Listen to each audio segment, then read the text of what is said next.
Tuhan bersamamu dan bersama rohmu. Inilah Injil suci menurut Santo Lukas. Dimuliakanlah Tuhan. Pada waktu itu Kaisar Agustus mengeluarkan suatu perintah menyuruh mendaftarkan semua orang di seluruh dunia. Inilah pendaftaran yang pertama kali diadakan sewaktu Quirinius menjadi gubernur di Syria. Karena itu pergilah semua orang mendaftarkan diri masing-masing di kotanya sendiri. Demikian juga Yusuf pergi dari kota Nazaret di Galilea ke Yudea, ke kota Daud yang bernama Bethlehem. Karena ia berasal dari keluarga dan keturunan Daud, supaya didaftarkan bersama-sama dengan Maria, tunangannya yang sedang mengandung. Ketika mereka berada di Bethlehem, tibalah waktunya bagi Maria untuk bersalin, dan ia melahirkan seorang anak laki-laki, anaknya yang sulung. Lalu dibungkusnya anak itu dengan kain lampin dan dibaringkannya di dalam palungan, karena tidak ada tempat bagi mereka di rumah penginapan. Di daerah itu ada gembala-gembala yang tinggal di padang, menjaga kawanan ternak mereka pada waktu malam. Lalu berdirilah seorang malaikat Tuhan di dekat mereka, dan kemuliaan Tuhan bersinar meliputi mereka, sehingga mereka sangat ketakutan. Kata malaikat itu kepada mereka, "Jangan takut. Sebab sesungguhnya aku memberitakan kepadamu kesukaan besar untuk seluruh bangsa. Hari ini telah lahir bagimu juru selamat, yaitu Kristus Tuhan di kota Daud. Inilah tandanya bagimu. Kamu akan menjumpai seorang bayi dibungkus dengan kain lampin dan terbaring di dalam palungan." Tiba-tiba tampaklah bersama-sama dengan malaikat itu sejumlah besar bala tentara surga yang memuji Allah. Katanya, "Kemuliaan bagi Allah di tempat yang maha tinggi, dan damai sejahtera di bumi di antara manusia yang berkenan kepadanya." Demikianlah sabda Tuhan. Terpujilah Kristus. Saudara-saudari sekalian terkasih dalam Kristus, malam hari ini adalah malam yang sangat indah dan kita semua bersuka cita karena Allah mau hadir bersama kita. Saya mau mengajak Anda untuk merenungkan tema bagaimana Allah mau menjadi sahabat buat kita semua. Pertama, mari kita melihat hati kita sebagai palungan Tuhan. Kedua, bagaimana kita mengalami Tuhan. Dan ketiga, bagaimana kita diubah oleh Tuhan. Pertama, mengenai hati kita sebagai palungan. Palungan itu apa sih? Palungan adalah tempat di mana Yesus dibaringkan. Tapi sebetulnya palungan itu sehari-hari gunanya buat apa? Mungkin kalau anak Surabaya, Anda besar di Surabaya, gak pernah lihat palungan itu apa. Saya lahir besar di Jakarta juga belum pernah melihat palungan. Tapi apa sih sebetulnya palungan? Palungan ini adalah tempat makan dari hewan-hewan piaraan. Makanya dikatakan Yesus yang dibaringkan di palungan ini tempat dilahirkannya di kandang atau di gua, tempat hewan-hewan ini ditaruh kalau malam hari ya. Jadi palungan ini adalah hal yang sangat sederhana. Apa artinya buat kita? Di sini kita diingatkan bahwa sesederhana apapun kita, serendah apapun kita, selalu Tuhan bisa hadir dalam diri kita. Seringkali kita merasa dalam hidup kita ini begitu kecil, kita begitu rendah. Ada banyak orang yang merasa tidak aman dengan dirinya, insecure, selalu bandingin diri sama orang lain. Tuhan, bagaimana Engkau bisa hadir dalam hidupku? Bagaimana Engkau bisa memakai aku? Aku ini siapa sih? Coba kalau aku ini lebih cantik. Coba kalau aku ini lebih tinggi. Coba kalau aku ini lebih kuat. Coba kalau aku bisa belajar di universitas yang paling terkenal di Surabaya. Coba kalau aku bisa punya gelar yang tinggi. Ada banyak hal yang kita mau capai. Kita berpikir bahwa kita baru bisa menjadi merasa aman, baru bisa melakukan karya Tuhan. Tuhan baru bisa hadir dalam hati kita kalau kita punya banyak hal yang hebat. Syukur pada Tuhan. Hari ini kita diingatkan bahwa Tuhan Yesus dibaringkan di palungan. Hal yang sangat sederhana. Hal yang buat banyak orang dianggap rendah. Tapi ini menjadi tempat berbaringnya Sang Penebus yang luar biasa. Ada banyak orang juga yang merasa aku gak pantas untuk Tuhan hadir dalam hidupku. Karena aku punya banyak dosa di masa lalu. Masa laluku begitu kelam.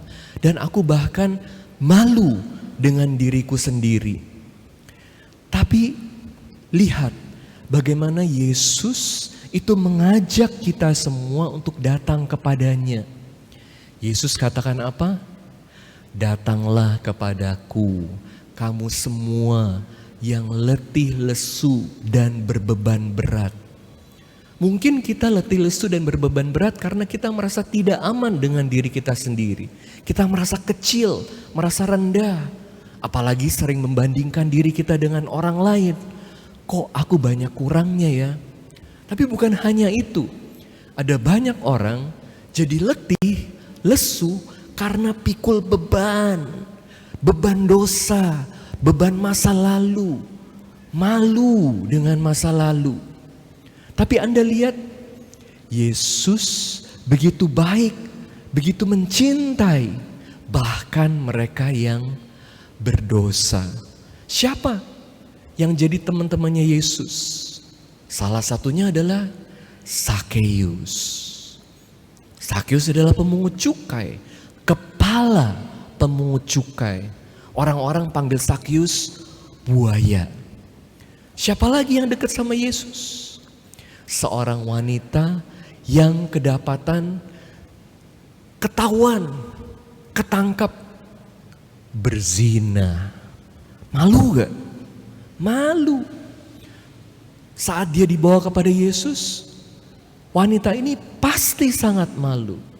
Tapi walaupun dia berada dalam situasi yang sangat rendah dalam hidupnya, Yesus mengampuni dia. Yesus tetap menatap dia dengan kasih. Anda tahu siapa yang menjadi pewarta kabar kebangkitan yang pertama? Santo Petrus, Santo Yohanes, atau siapa?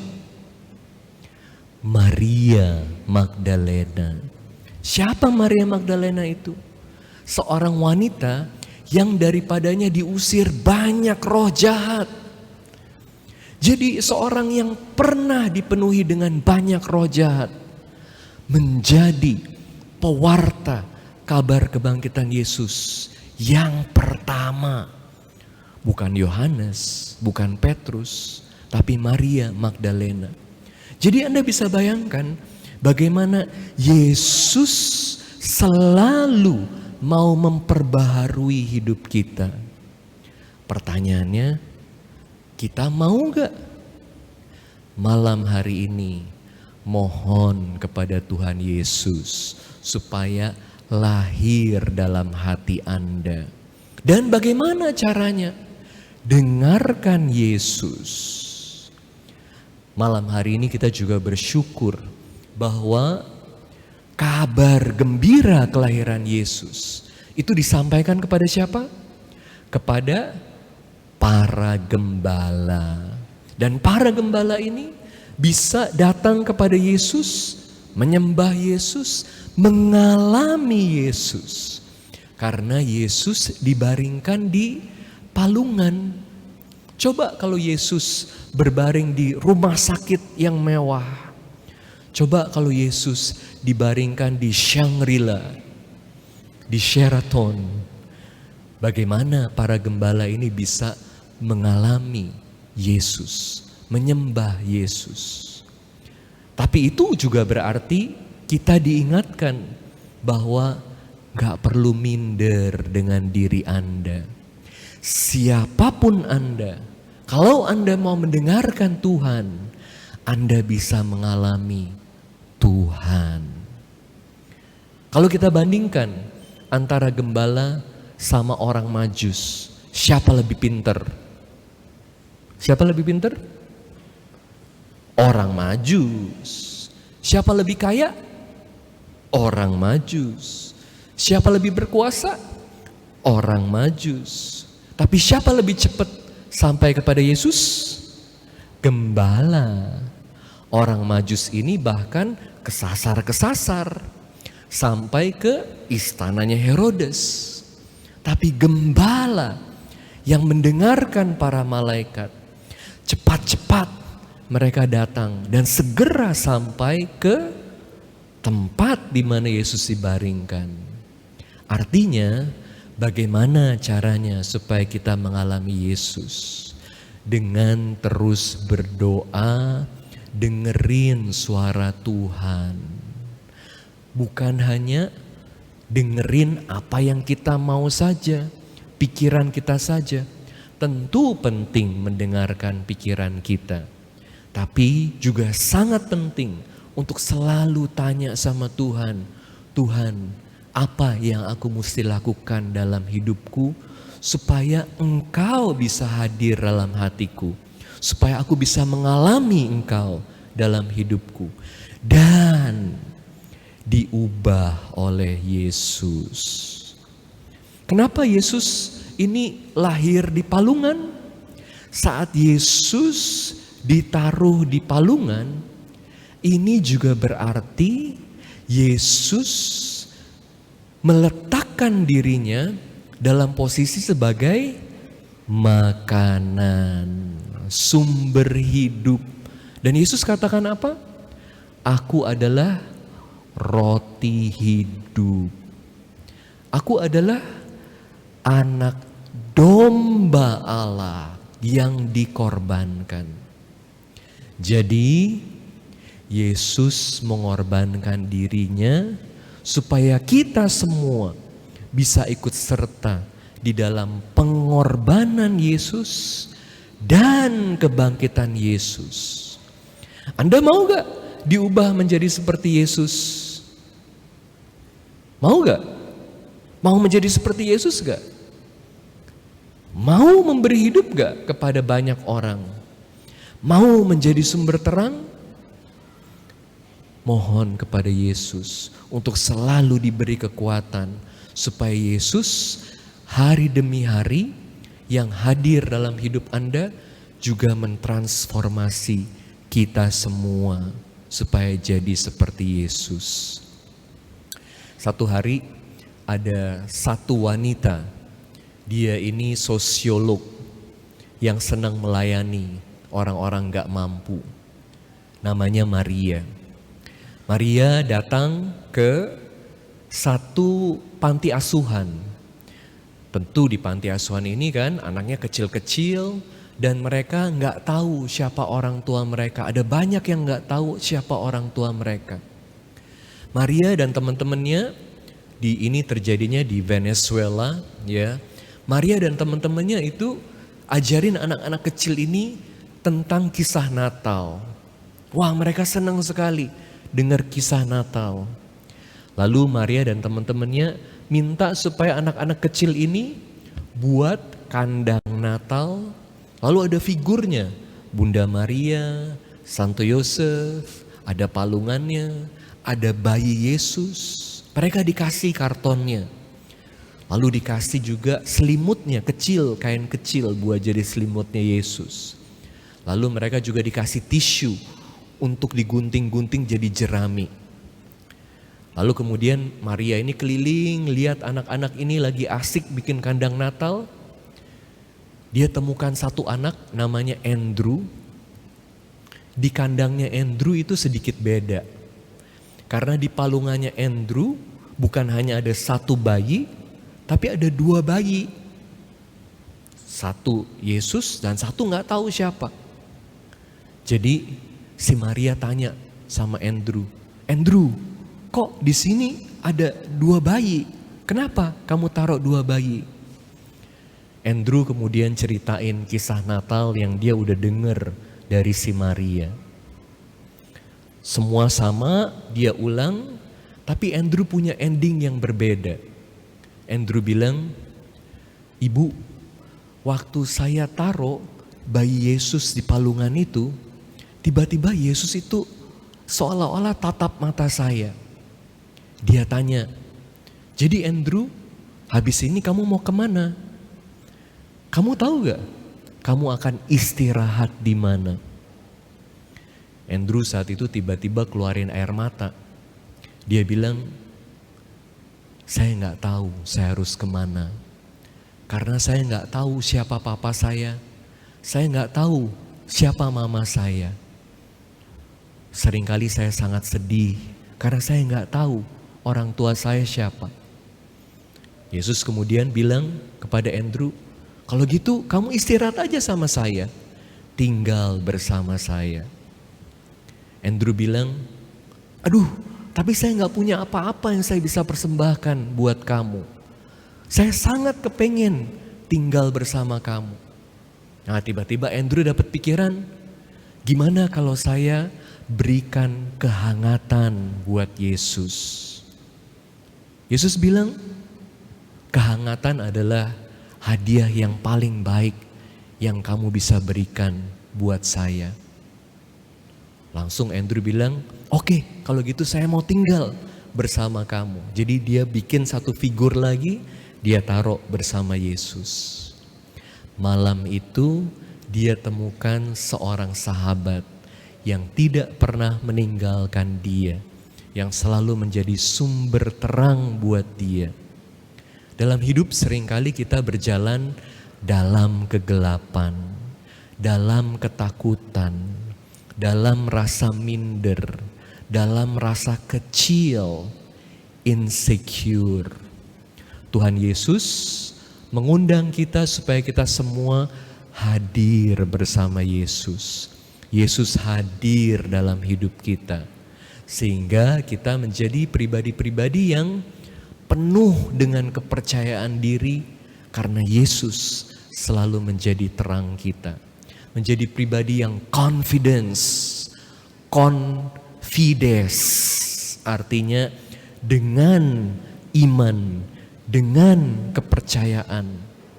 Bukan karena kita hebat. Kalau hanya karena kita hebat, gampang jatuh. Tetapi karena Yesus hidup dalam hati kita. Malam hari ini mohon supaya Yesus sungguh hadir dalam hati kita, lahir dalam hidup kita, sehingga hidup kita sungguh menjadi hidup yang indah. Hidup yang adalah satu perayaan bersama Yesus. Amin.